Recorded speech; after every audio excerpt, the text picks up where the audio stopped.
Hello everyone, my name is Kritarth Joshi and I hope you all will be fine and doing great. Today we are going to study about spherical mirrors. आज हम spherical mirrors के बारे में पढ़ेंगे. अभी तक हमने light, reflection of light, laws of reflection of light, plane mirror and plane mirror से बनने वाली images के बारे में जाना और उनके फीचर्स या कैरेक्टरिस्टिक्स के बारे में पढ़ा. आज हम स्फेरिकल मिरर्स के बारे में पढ़ेंगे कि क्यों हमें इनकी जरूरत पड़ी.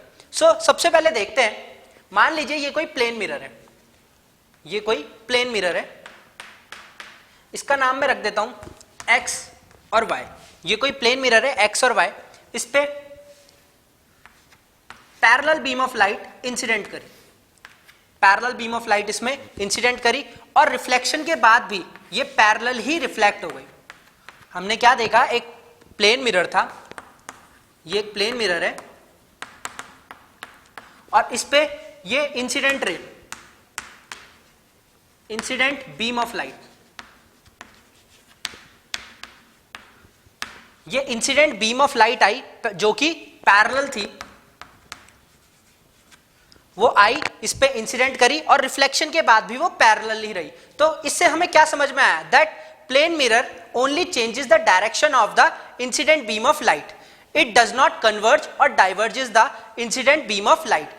कहने का मतलब अगर कोई प्लेन मिरर रखा जाए किसी पैरेलल बीम के सामने तो वो सिर्फ क्या होगी, पैरेलल आई और रिफ्लेक्शन के बाद भी पैरेलल रहेगी. प्लेन मिरर सिर्फ डायरेक्शन चेंज करता है, लेकिन plane mirror is not capable to converge और diverge the incident parallel beam of light. Plane mirror इसको, जो ये पैरेलल बीम ऑफ लाइट आई थी, इसको कन्वर्ज और डाइवर्ज करने के लिए कैपेबल नहीं है. यही एक कारण है जिसकी वजह से हमें स्फेरिकल मिरर्स की जरूरत पड़ी. प्लेन मिरर सिर्फ डायरेक्शन चेंज करता है पैरेलल बीम ऑफ लाइट की, लेकिन उसको कन्वर्ज या डाइवर्ज नहीं कर पाता, इसी कारण हमें स्फेरिकल मिरर्स की जरूरत पड़ी. What is spherical mirror? Spherical mirror है क्या? A spherical mirror is a mirror whose reflecting surface is a part of hollow sphere of glass. Spherical mirror क्या है? Spherical mirror वो mirror है जिसका reflecting surface hollow sphere of glass का एक part होता है. आइए देखते हैं कि spherical mirrors कैसे बनते हैं.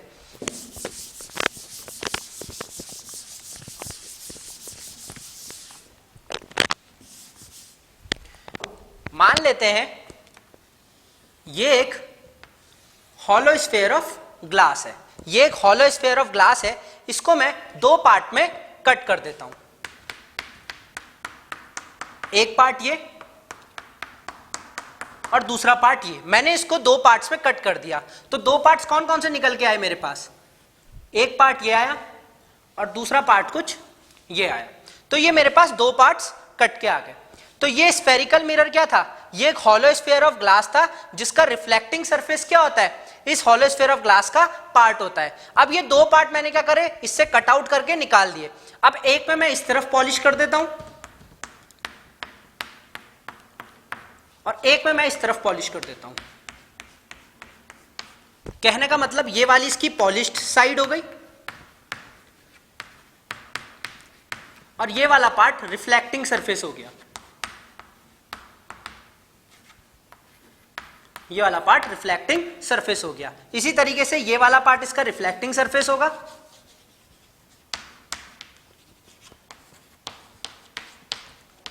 और ये वाली पॉलिश साइड होगी.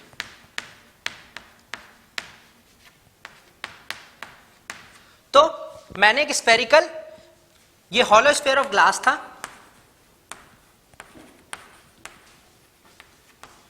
ये एक हॉलो स्फीयर ऑफ ग्लास था, इसको मैंने दो पार्ट कट करे और कट आउट करके ऐसे रखे. एक में मैंने इस तरफ से पॉलिश करी, एक में मैंने इस साइड से पॉलिश करी. तो ये दो पार्ट्स मेरे पास आ गए.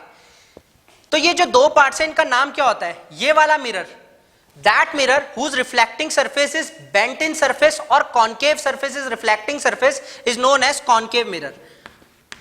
कॉनकेव मिरर जिसमें बेंट इन सरफेस मतलब जो बेंट सरफेस है, ये बेंट वाला जो सरफेस है ये रिफ्लेक्टिंग सरफेस होगा, इस मिरर को कॉनकेव मिरर कहा जाएगा. On the other hand that reflecting mirror, that spherical mirror whose reflecting surface, that spherical mirror whose reflecting surface is bulge out surface, ये बल्ज आउट है, बाहर की तरफ है, इसको हम क्या बोलेंगे? Convex mirror. इसको हम क्या बोलेंगे? Convex mirror. तो ये दो टाइप के स्फेरिकल मिरर है। Basically there are two types of spherical mirrors, one is concave mirror and other one is convex mirror. Concave mirror क्या होता है, जिसमें केव वाला पार्ट माने बेंट इन सरफेस, ये बेंट इन सरफेस बोल सकते हैं हम, अंदर की तरफ को बेंट इन सरफेस आपका रिफ्लेक्टिंग सरफेस होता है, उसको कॉनकेव मिरर बोलते हैं। ऑन द अदर हैंड जहां पे बल्ज आउट सरफेस, बाहर की तरफ को बल्ज हो रखा है, जहां पे बल्ज आउट सरफेस आपका रिफ्लेक्टिंग सरफेस होता है, उसको हम क्या बोलते हैं, कॉन्वेक्स मिरर बोलते हैं। क्योंकि इनके दोनों के दोनों सरफेसेस जो होते हैं, इस वाले मिरर का भी, कॉनकेव मिरर का भी रिफ्लेक्टिंग सरफेस और कॉन्वेक्स मिरर का भी जो रिफ्लेक्टिंग सरफेस है ये कर्व्ड होता है, इसलिए इन्हें कर्व्ड मिरर्स भी बोला जाता है। क्या बोला जाता है, कर्व्ड मिरर्स भी बोला जाता है। तो अगर किसी को ऐसे समझ में ना आए तो इसका एक बेस्ट एग्जांपल देने के लिए मेरे पास है स्पून को देख सकते हैं आप, यानी कि चम्मच, ठीक है। तो क्या है कि इसमें जो ये वाला पार्ट है जिसमें हम खाना लेते हैं उसको क्या बोलेंगे, कॉनकेव मिरर बोलेंगे। ऑन द अदर हैंड जो ये बल्ज आउट वाला पार्ट होगा, इसका हैंडल को अगर हम ना देखें, सिर्फ ऊपर का पोर्शन देखें इस स्पून का, तो ये जो बल्ज आउट वाला पार्ट है, ये जो बल्ज आउट वाला पार्ट है आपका, ये कॉन्वेक्स मिरर होगा। ऑन द अदर हैंड जो ये बेंट इन सरफेस है, ये वाला आपका कॉनकेव मिरर होगा। तो दो टाइप्स के मिरर हमने देखे, ये कॉनकेव मिरर है और ये कॉन्वेक्स मिरर है। कॉनकेव मिरर में जो रिफ्लेक्टिंग सरफेस होता है वो केव वाला पार्ट होता है, ये केव वाला पार्ट आपका रिफ्लेक्टिंग सरफेस है, इसलिए इसको कॉनकेव बोल दिया। ऑन द अदर हैंड जहां पे रिफ्लेक्टिंग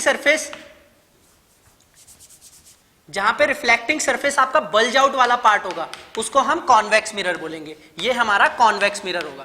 सो ये डिफरेंस होता है कॉनकेव और कॉन्वेक्स मिरर में। और ये दोनों के दोनों मिरर्स को कर्व्ड मिरर्स भी बोला जाता है, और ये दोनों के दोनों रिफ्लेक्शन ऑफ लाइट के फिनोमिना में वर्क करते हैं, रिफ्लेक्शन ऑफ लाइट का फिनोमिना अच्छी तरीके से शो करते हैं। सो हमने क्या देखा, क्यों हमें स्फेरिकल मिरर्स की जरूरत पड़ी, क्योंकि जो प्लेन मिरर था वो सिर्फ पैरेलल बीम ऑफ लाइट को कन्वर्ज या डाइवर्ज नहीं कर पा रहा था, ओनली उनकी डायरेक्शन चेंज करने के कैपेबल था, कन्वर्ज या डाइवर्ज करने के कैपेबल नहीं था। इसीलिए हमने स्फेरिकल मिरर्स की जरूरत पड़ी। तो स्फेरिकल मिरर कैसे बनाया, एक पूरा हॉलो स्फीयर ऑफ ग्लास था, इसको दो पार्ट में कट करा, एक में रिफ्लेक्टिंग सरफेस जिसमें बेंट इन सरफेस होगा उसको हम कॉनकेव मिरर बोलेंगे, और जिसमें bulge out surface reflecting mirror होगा उसको हम कॉन्वेक्स मिरर बोलेंगे। सो ये दोनों के दोनों हमारे कर्व्ड मिरर्स कहलाते हैं, क्योंकि इसमें रिफ्लेक्टिंग सरफेस कर्व्ड शेप का होता है, इसलिए इनको कर्व्ड मिरर्स भी बोला जाता है। अब इनकी इमेज फॉर्मेशन पढ़ने से पहले मैं कुछ इंपॉर्टेंट टर्म्स बताऊंगा इनसे रिलेटेड, जो हमें पता होनी चाहिए, तभी जाके हम इमेज फॉर्मेशन कर पाएंगे। So important terms related to spherical mirrors. तो देखते हैं कौन सी वो इंपॉर्टेंट टर्म्स हैं जो हमें पता होनी चाहिए।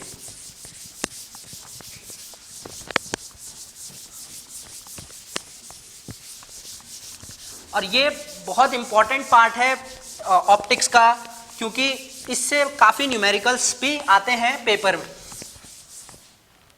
So, important terms.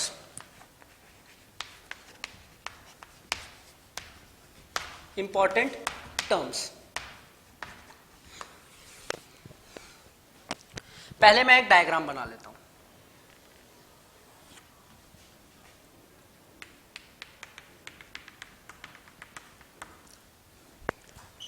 और एक और डायग्राम बना लेता हूं।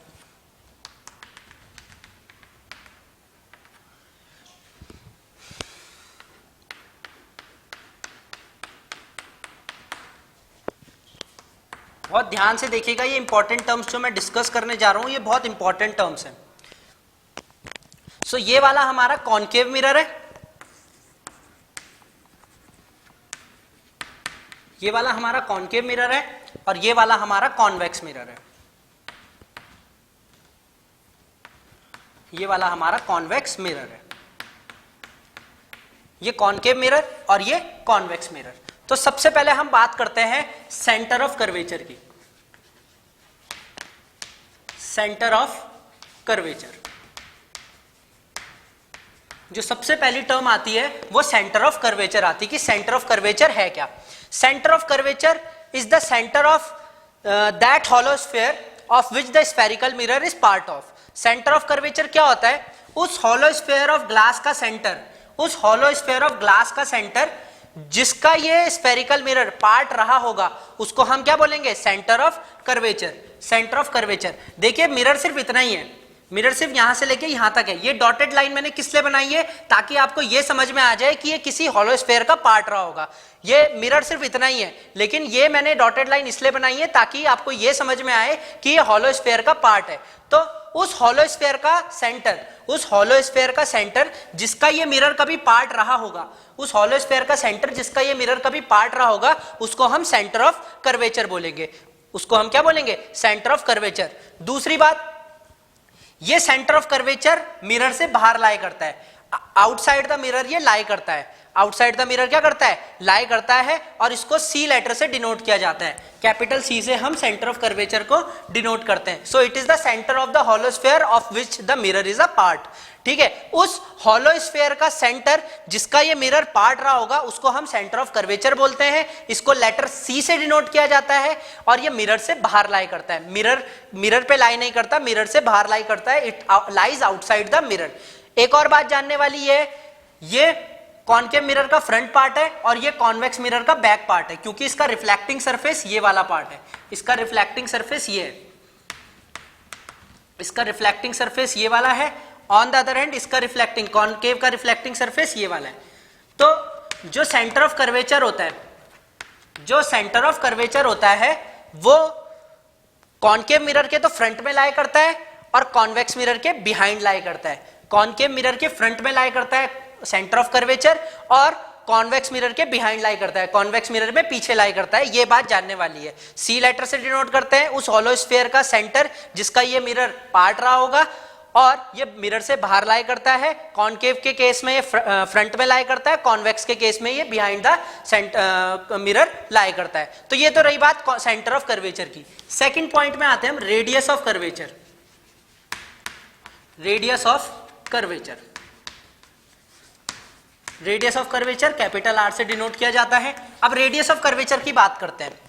सेंटर दिए है, सेंटर ऑफ कर्वेचर ये माने कि सेंटर ये, तो सेंटर इस हॉलो स्फीयर का जो रेडियस होगा, उस हॉलो स्फीयर का रेडियस जिसका ये मिरर कभी पार्ट रहा होगा, the radius of that hollow sphere of which the mirror is a part.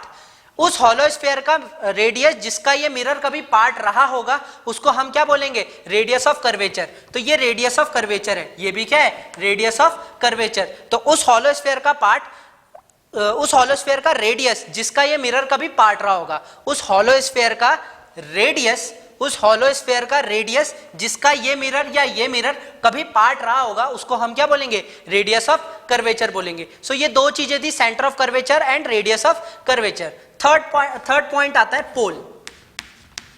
Third part आता है पोल। अब पोल को लेटर पी से डिनोट करते हैं, पोल को लेटर पी से डिनोट करते हैं। अब पोल क्या होता है, it is the mid point, it is the mid point of the mirror, it is the mid point of the mirror और centre of the mirror. Mirror का जो सेंटर या मिड पॉइंट होता है, मिरर का जो सेंटर पॉइंट या mid point होता है, उसको हम क्या बोलते हैं, पोल बोलते हैं। मिरर का जो सेंटर या मिड पॉइंट होता है, उसको हम क्या बोलते हैं, पोल बोलते हैं। तो ये पोल हो गया, और ये मिरर में ही लाई करता है, ये मिरर में ही लाई करता है। जैसे सेंटर ऑफ कर्वेचर मिरर से बाहर लाई कर रहा था, उसी तरीके से पोल क्या है, मिरर में लाई करेगा। पोल भी मिरर में लाई करेगा, और ये मिरर का क्या होता है, सेंटर पार्ट होता है। जो मिरर का सेंटर पार्ट होता है उसको हम पोल बोलते हैं, और पोल को पी से डिनोट किया जाता है। Fourth point, principal axis. Principal axis, अब प्रिंसिपल एक्सिस की बात करें, मान लीजिए ये कॉनकेव मिरर है, ये कॉनकेव मिरर है, ये पोल है, ये सेंटर ऑफ कर्वेचर है। The straight line passing through pole and centre of curvature of the mirror is known as principal axis. वो स्ट्रेट लाइन जो पोल और सेंटर ऑफ कर्वेचर से पास होती है, वो स्ट्रेट लाइन जो पोल और सेंटर ऑफ कर्वेचर से पास होती है, उसको हम प्रिंसिपल एक्सिस बोलते हैं। तो कोई ऐसी लाइन जिसमें पोल और सेंटर ऑफ कर्वेचर दोनों लाई कर जाए, उसको प्रिंसिपल एक्सिस बोलेंगे। तो ये हमारी प्रिंसिपल एक्सिस होगी, ये लाइन हमारी क्या कहलाएगी, प्रिंसिपल एक्सिस कहलाएगी। ये प्रिंसिपल एक्सिस होगा। जैसे कि इस वाले मिरर की बात करें तो ये प्रिंसिपल एक्सिस होगी, और इस वाले मिरर की बात करें तो ये वाली लाइन क्या होगी, प्रिंसिपल एक्सिस होगी। तो वो स्ट्रेट लाइन जो पोल और सेंटर ऑफ कर्वेचर दोनों से पास होती है, उसको हम क्या बोलते हैं, प्रिंसिपल एक्सिस बोलते हैं। And principal axis is normal at the pole. Principal axis perpendicular या नॉर्मल होती है कहां पे, पोल पे, मतलब पोल के साथ कितने डिग्री का एंगल बनता है, 90 डिग्री का एंगल बनता है। तो पोल पे परपेंडिकुलर या नॉर्मल होती है प्रिंसिपल एक्सिस। एंड लास्ट जो इंपॉर्टेंट टर्म मैं आपको बताना चाहूंगा वो होगी अपर्चर। एपर्चर, एपर्चर क्या होता है, मान लीजिए ये कोई मिरर है, कॉनकेव मिरर ही ले लेते हैं, ये कोई मिरर है, कॉनकेव मिरर। एपर्चर की बात करूं, it is that portion of the spherical mirror, it is that portion of the spherical mirror where actual reflection of light take place, जहां पे actually reflection of light take place करेगा उसको हम aperture बोलेंगे। तो एपर्चर यहां से लेके यहां तक की जो डिस्टेंस होती है उसको हम एपर्चर बोलते हैं। तो डायमीटर भी बोल सकते हैं आप इसका, ये जो सेमी सर्कल बन रहा है इसका जो डायमीटर होगा उसको भी हम एपर्चर बोल सकते हैं, या सिंपल अगर मैं भाषा में बोलूं या सिंपल लैंग्वेज में बोलूं तो ये साइज ऑफ द मिरर कहलाएगा। साइज ऑफ द मिरर आपका क्या कहलाएगा, एपर्चर कहलाएगा। So aperture is that portion of the spherical mirror where actual reflection of light take place, जहां पे actually reflection of light क्या करेगा, take place करेगा। इसका साइज यहां से लेके यहां तक की दूरी आपका पूरा का पूरा क्या कहलाएगी, एपर्चर, क्योंकि यहां पे ये क्या है, मिरर का साइज है। सो हमने 5 पॉइंट जाने। सबसे पहले हमने जाना सेंटर ऑफ कर्वेचर। तो सेंटर ऑफ कर्वेचर क्या होता है स्फेरिकल मिरर का, उस हॉलो स्फीयर का सेंटर जिसका ये मिरर पार्ट है, जिससे मैंने कट आउट करके निकाला, उस हॉलो स्फीयर का जिस सेंटर जो होगा वो सेंटर ऑफ कर्वेचर कहलाएगा। उस हॉलो स्फीयर का रेडियस, उस हॉलो स्फीयर का रेडियस जिसका ये मिरर पार्ट रहा होगा, उस हॉलो स्फीयर का रेडियस जिसका ये मिरर पार्ट रहा होगा उसको क्या कहलाएंगे, रेडियस ऑफ कर्वेचर बोलेंगे। पोल क्या होता है, इस मिरर का मिड पॉइंट, इस मिरर का सेंटर या मिड पॉइंट क्या कहलाता है, पोल कहलाता है। प्रिंसिपल एक्सिस क्या होती है, एक स्ट्रेट लाइन जो पोल और सेंटर ऑफ कर्वेचर से पास होती है उसको हम क्या बोलते हैं, प्रिंसिपल एक्सिस बोलते हैं। और एपर्चर क्या होता है, ये साइज ऑफ द मिरर होता है जहां पे actual reflection of light take place करता है। सेंटर ऑफ कर्वेचर मिरर से बाहर लाया करता है, एंड दूसरी बात कॉनकेव मिरर के केस में उसके फ्रंट में लाया करता है, और कॉन्वेक्स मिरर के केस में उसके बिहाइंड लाया करता है। पोल मिरर में ही लाया करता है, पोल का लाया करता है, मिरर में लाया करता है, और प्रिंसिपल एक्सिस पोल पे परपेंडिकुलर होती है या 90 डिग्री का एंगल बनाती है। तो ये 5 पॉइंट थे। अब हम नेक्स्ट टॉपिक पे चलते हैं अपने, जो कि है principal focus and focal length. Principal focus and focal length की अब मैं बात करना चाहूंगा यहाँ पे। प्रिंसिपल फोकस और फोकल लेंथ क्या होता है, ये बहुत इंपॉर्टेंट चीज है कि प्रिंसिपल फोकस और फोकल लेंथ क्या है।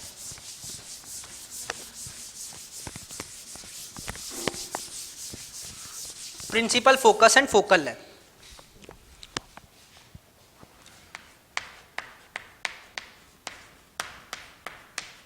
Principal focus and focal length, principal focus and focal length. तो सबसे पहले हम principal focus and focal length की बात करेंगे, किसके, कॉनकेव मिरर के। कॉनकेव मिरर के प्रिंसिपल फोकस और फोकल लेंथ की बात करेंगे। पहले कॉनकेव मिरर के बारे में जानते हैं कि उसका प्रिंसिपल फोकस या फोकल लेंथ क्या होता है। मान लीजिए ये एक कॉनकेव मिरर है, ये कॉनकेव मिरर मैंने यहां पे ड्रॉ कर दिया, ये कॉनकेव मिरर है, ये होगी इसकी प्रिंसिपल एक्सिस। अभी मैंने बताया आपको ये इसकी प्रिंसिपल एक्सिस कहलाएगी, ये होगी इसकी प्रिंसिपल एक्सिस। यहां पे जो पॉइंट है उसको बोलेंगे पोल। इसका जो सेंटर होगा, जिसका ये हॉलो स्फीयर का पार्ट रहा होगा, उसका जो सेंटर होगा वो सेंटर ऑफ कर्वेचर। अब मान लेते हैं यहां पे parallel beam of light principal axis के पैरेलल, प्रिंसिपल एक्सिस के पैरेलल इस पे इंसिडेंट करी। Parallel beam of light principal axis के पैरेलल थी और क्लोज भी थी। वो क्या करी, इस कॉनकेव मिरर पे इंसिडेंट करी, और रिफ्लेक्शन के बाद ये सारी की सारी एक पॉइंट पे कन्वर्ज हो गई, और रिफ्लेक्शन के बाद ये सारी की सारी पैरेलल बीम ऑफ लाइट एक पॉइंट पे कन्वर्ज हो गई। इसी पॉइंट को हम क्या बोलेंगे, फोकस बोलेंगे। क्या बोलेंगे, प्रिंसिपल फोकस बोलेंगे। When incident rays of light parallel and close to principal axis falls on concave mirror, they converges to a point on principal axis after reflection from the concave mirror. That point is known as principal focus of the concave mirror. वो point principal axis पे किसकी, concave mirror की, concave mirror की principal axis पे वो point जहां पे parallel beam of light reflection के बाद सारी की सारी क्या हो जाए, कन्वर्ज हो जाए, रिफ्लेक्शन के बाद सारी की सारी क्या हो जाए, इकट्ठा हो जाए, कन्वर्ज हो जाए कॉन्केव मिरर की प्रिंसिपल एक्सिस पे, उस पॉइंट को क्या बोलेंगे हम, प्रिंसिपल एक्सिस बोलेंगे। क्या बोलेंगे, सॉरी फोकल, प्रिंसिपल फोकस बोलेंगे। क्या बोलेंगे, प्रिंसिपल फोकस, प्रिंसिपल फोकस बोला जाएगा। तो वो पॉइंट प्रिंसिपल एक्सिस पे किसकी, कॉन्केव मिरर की प्रिंसिपल एक्सिस पे वो पॉइंट जहां पे parallel beam of light reflection के बाद कन्वर्ज हो जाए प्रिंसिपल एक पॉइंट पे जो कि प्रिंसिपल एक्सिस पे लाई करता है कॉन्केव मिरर की, उसको हम क्या बोलेंगे, प्रिंसिपल फोकस बोलेंगे। क्या बोलेंगे, प्रिंसिपल फोकस। और पोल से फोकस तक की जो डिस्टेंस होगी, the distance between pole and focus, distance between pole and principal focus of the mirror, किसी भी मिरर का, इज कॉल्ड फोकल लेंथ। क्या बोला जाएगा, फोकल लेंथ बोला जाएगा। तो प्रिंसिपल फोकस को कैपिटल एफ से डिनोट करते हैं, प्रिंसिपल फोकस को कैपिटल एफ से डिनोट करते हैं, और फोकल लेंथ को स्मॉल एफ से डिनोट करते हैं। प्रिंसिपल फोकस को कैपिटल एफ से डिनोट करेंगे और जो आपका फोकल लेंथ होगी उसको हम स्मॉल एफ से डिनोट करेंगे। एक बात और कहना चाहूंगा, जो यहाँ पे कॉन्केव मिरर का फोकस होता है, focus of concave mirror is real focus, focus of concave mirror, focus of concave mirror is real focus. Concave mirror का जो फोकस होता है वो रियल फोकस होता है। ये बात बहुत इंपॉर्टेंट बात है कि रियल फोकस क्यों है, क्योंकि यहाँ पे रेज ऑफ लाइट कन्वर्ज होने के बाद एक्चुअली मीट कर रही है, एक्चुअली यहाँ पे मीट कर रही है, इसलिए रियल फोकस है। और क्योंकि यहाँ पे कन्वर्ज हो रही है इसलिए कॉन्केव मिरर को कन्वर्जिंग मिरर भी बोला जाता है, इसीलिए कॉन्केव मिरर को कन्वर्जिंग मिरर भी बोला जाता है। न्यूमेरिकल्स में कभी कभी वो आपको कन्वर्जिंग मिरर का नाम देके क्वेश्चन पूछ लेगा कॉन्केव मिरर के लिए, तो आपको पता होना चाहिए कि जो कॉन्केव मिरर होता है वो कन्वर्जिंग मिरर होता है, क्योंकि वो रेज ऑफ लाइट को एक पॉइंट पे कन्वर्ज करता है, और जो पॉइंट जो होता है उसको हम प्रिंसिपल फोकस बोलते हैं। और कॉन्केव मिरर का जो प्रिंसिपल फोकस होता है वो रियल फोकस होता है। रियल फोकस इसलिए होता है क्योंकि रेज ऑफ लाइट रिफ्लेक्शन के बाद एक्चुअली यहाँ पे क्या करती है, मीट करती है, इसलिए इसको क्या बोला जाता है, रियल फोकस बोला जाता है। और पोल और फोकस के बीच की जो डिस्टेंस होती है, इनके बीच की जो दूरी होती है, उसको फोकल लेंथ बोला जाता है, फोकल लेंथ। एक और चीज मैं आपको बता दूं, जो फोकल लेंथ होती है वो रेडियस ऑफ कर्वेचर का हाफ होती है। रेडियस ऑफ कर्वेचर का जो हाफ होता है उसको हम क्या बोलते हैं, फोकल लेंथ बोलते हैं। तो रेडियस ऑफ कर्वेचर का आधा जो होगा वो आपका फोकल लेंथ कहलाएगी। तो ये आपका कॉन्केव मिरर के फोकस की बात हो गई। प्रिंसिपल फोकस की क्या था कि parallel beam of light I, concave mirror पे आके स्ट्राइक करी, इंसिडेंट करी, और रिफ्लेक्शन के बाद प्रिंसिपल एक्सिस पे एक पॉइंट पे जाके कन्वर्ज हो गई। इसी पॉइंट को प्रिंसिपल फोकस बोला गया कॉन्केव मिरर का, क्योंकि एक्चुअली मीट कर रही थी इसलिए रियल फोकस बोला गया, और कन्वर्ज हो रही है यहाँ पे इसलिए कॉन्केव मिरर आपका कन्वर्जिंग मिरर हो गया। अब हम बात करते हैं कॉन्वेक्स मिरर की। अब हम बात करते हैं कॉन्वेक्स मिरर की, कि कॉन्वेक्स मिरर का प्रिंसिपल फोकस और फोकल लेंथ क्या होती है। फोकल लेंथ तो उसकी भी वही होगी, पोल से लेके प्रिंसिपल फोकस तक की जो डिस्टेंस होगी वही उसकी क्या होगी, फोकल लेंथ होगी। लेकिन फोकस की बात करते हैं, कैसा होगा उसका फोकस। सेकंड आता है हमारा कॉन्वेक्स मिरर। कॉन्वेक्स मिरर, ये हमारा कॉन्वेक्स मिरर है, ये उसकी प्रिंसिपल एक्सिस हो गई, ये पोल हो गया, ये सेंटर ऑफ कर्वेचर हो गया, या थोड़ा पीछे बना लेते सेंटर ऑफ कर्वेचर, यहाँ पे सेंटर ऑफ कर्वेचर हो गया। अब रेज ऑफ लाइट इंसिडेंट करी, parallel raise of light, parallel raise of light इसमें इंसिडेंट कर गई। अब ये रिफ्लेक्ट होंगी कुछ इस तरीके से, ये रिफ्लेक्ट हो जाएंगे कुछ इस तरीके से, रिफ्लेक्ट हो जाएगी। लेकिन अगर मैं इनको पीछे की तरफ को एक्सटेंड करूं, पीछे की तरफ को इन रेज ऑफ लाइट को एक्सटेंड करूं, तो ऐसा लगेगा, इट अपेयर्स कि ये सारी के सारी रेज ऑफ लाइट एक पॉइंट से क्या हो रही है, डाइवर्ज हो रही है। इस तरीके से लग रहा है कि ये सारी की सारी रेज ऑफ लाइट क्या हो रही है, एक पॉइंट से डाइवर्ज हो रही है। तो जिस पॉइंट पे ये ऐसा लगेगा कि ये डाइवर्ज हो रही है, उसी को हम क्या बोलेंगे, प्रिंसिपल फोकस बोलेंगे। क्या बोलेंगे, प्रिंसिपल फोकस बोलेंगे, क्योंकि ये फोकल प्रिंसिपल एक्सिस पे लाई करता है इसलिए इसको प्रिंसिपल फोकस बोला जाता है। तो प्रिंसिपल फोकस कॉन्वेक्स मिरर का क्या होता है कि इस पे पैरेलल बीम ऑफ लाइट आके इंसिडेंट करी तो रिफ्लेक्ट हो गई। लेकिन ये सारी की सारी रेज ऑफ लाइट को अगर मैं पीछे की तरफ को एक्सटेंड करूं, डॉटेड लाइन से बढ़ाऊं, तो क्या होगा कि ऐसा लगेगा, इट अपेयर्स दैट ये एक पॉइंट से क्या हो रही है, डाइवर्ज हो रही है। इसीलिए इसको क्या बोला जाता है, प्रिंसिपल फोकस बोला जाता है। क्योंकि ये डाइवर्ज कर रहा है इसलिए इसको डाइवर्जिंग मिरर भी बोला जाता है। कॉन्वेक्स मिरर का दूसरा नाम क्या होता है? Diverging mirror. कॉन्वेक्स मिरर का दूसरा नाम डाइवर्जिंग मिरर हो गया। और इसका जो फोकस होगा वो वर्चुअल फोकस होगा। इसका जो फोकस होगा वो वर्चुअल फोकस होगा। वर्चुअल फोकस क्यों होगा? क्योंकि एक्चुअली रेज ऑफ लाइट यहाँ पे क्या कर रही है? मीट नहीं कर रही है, लेकिन ऐसा लग रहा है कि अपेयर्स हो रहा है कि यहाँ से light of rays of light क्या हो रही होंगी? डाइवर्ज हो रही होंगी, अलग अलग डायरेक्शन में जा रही होंगी। इसीलिए इसको क्या बोला जाता है? वर्चुअल फोकस बोला जाता है, क्योंकि यहाँ पे रियलिटी में लाइट रेज क्या नहीं हो रही है? डाइवर्ज नहीं हो रही है, और ये डाइवर्ज करता है, इसलिए इसको डाइवर्जिंग मिरर बोला जाता है। तो कॉनकेव मिरर कन्वर्जिंग मिरर होता है और कॉन्वेक्स मिरर हमारा डाइवर्जिंग मिरर होता है। कॉनकेव मिरर का जो फोकस होता है वो रियल फोकस होता है, क्योंकि rays of light actually meet करती हैं।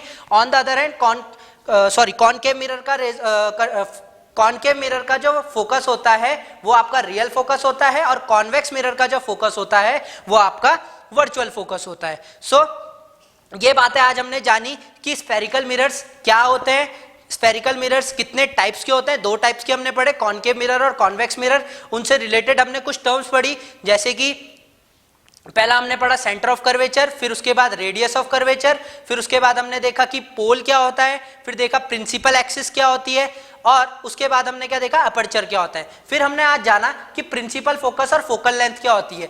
पोल से लेके फोकस तक की जो डिस्टेंस होगी, पोल से लेके फोकस तक की जो डिस्टेंस होगी वो आपकी फोकल लेंथ होगी। और जहां पे रेज ऑफ लाइट या तो डाइवर्ज हो रही है जिस पॉइंट से प्रिंसिपल एक्सिस पे, या कन्वर्ज हो रही है, उसी पॉइंट को प्रिंसिपल फोकस बोला जाता है। क्योंकि वो प्रिंसिपल एक्सिस पे लाई करता है इसलिए उसको प्रिंसिपल फोकस बोला जाता है। कन्वर्जिंग मिरर कौन सा होता है? कॉनकेव मिरर कन्वर्जिंग होता है, और डाइवर्जिंग मिरर कौन सा होता है? कॉन्वेक्स मिरर हमारा डाइवर्जिंग होता है। आई होप आपको ये समझ में आया होगा और अच्छा लगा होगा। तब तक के लिए पढ़ते रहिए और अच्छे से तैयारी करिए। All the best. Thank you.